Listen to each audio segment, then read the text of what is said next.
ఒదిగే ఊహకే అందని సంగతేదో జరిగే క్షణం అద్భుతం అద్భుతం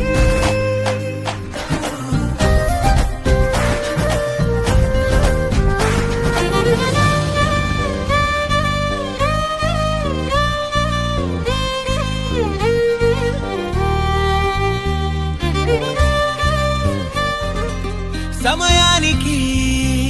తెలిపేదెలా మన వైపు రాదని దూరమై పొమ్మని చిరుగాలిని నిలిపేదెలా మన మధ్యలో చేరుకోవద్దని పరిచయం అయినది మరో సుందర ప్రపంచం